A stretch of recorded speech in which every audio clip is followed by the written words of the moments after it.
আমি কিন্তু গালি দিই নাই, ওনারা ওনাকে গালি দেয়। ডাইনোসরের সংখ্যা বাইরে গেলে এক ডাইনোসর আরেক ডাইনোসরের শেষ করব।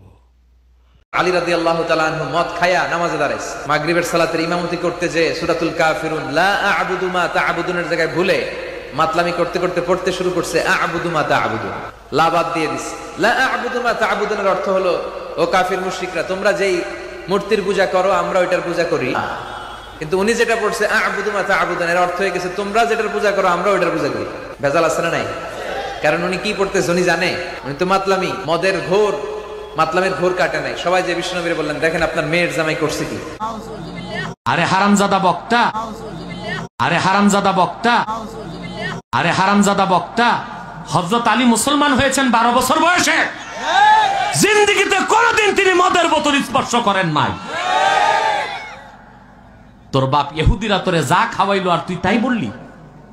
একবার চিন্তা করলি না কার সামনে কথা বলিস? হযরত আলী 12 বছর বয়সে মুসলমান হয়েছেন, আর ওনার জন্ম হয়েছে কাবার ভিতরে। নিজেরা আল্লামা বলতে পারে না। আল্লামা তো আল্লাহ।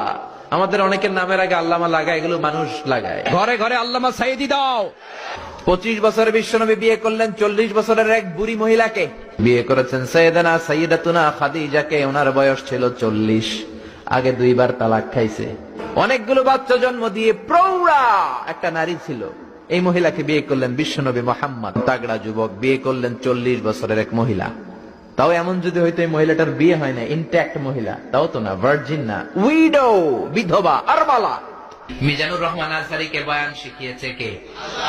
বিশ্বনবীর কোনো অক্ষর জ্ঞান ছিল না। কেন জানতেন না? আল্লাহ ওনাকে শিখাননি। এই বাংলার জমিনের সবচেয়ে বড় মুফাসসিরটাকেও বয়ান শিখিয়েছে কে? আল্লাহ লেখাপড়াই শিখান নাই ওনাকে, অক্ষর জ্ঞান শিখান নাই। মারামারি করলেও কথা বলে। বিশ্বনবীর জীবনে মারামারি আছে না নাই? এরপরে ভুলে গেছে, আর বের হয় না। এরকম হয় না? বিশ্বনবী সাল্লাল্লাহু আলাইহি ওয়াসাল্লামেরও হতো, সাহাবাদেরও হতো।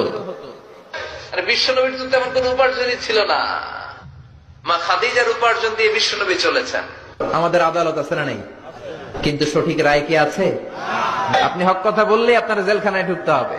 ওই দেশে আর এরকম বিশ্ববরেণ্য মুফাসসির আসবে না। ওই মুফাসসিরের জন্য মানুষ রক্ত দেয়। তিনি আছেন দি ম্যানেজিং ডাইরেক্টর, মহা ব্যবস্থাপক। চিৎকার করে বলেন তিনি কে? জিনা করেছে, ব্যভিচারের ফলে এই বেশ্যার পেটের মধ্যে সন্তান দিয়ে দিয়েছে কে? ওই নারীর পেট থেকে বড় বড় আল্লাহর ওলি বের হবে, আল্লামা সাঈদী বের হবে। জোরে বলেন। এক মুফাসসির কারাগারে তো লক্ষ মুফাসসির ঘরে ঘরে। জোরে বলেন ঠিক কিনা? সিংহকে জেলে বন্দী করলেও সিংহের বাচ্চাগুলো আছে না নাই? আমি বলে থাকি যে নারীরা 2 জায়গায় খুব বেশি যায়, হুমড়ি খেয়ে পড়ে। এক যায় বাজারে, 2 যায় মাজারে।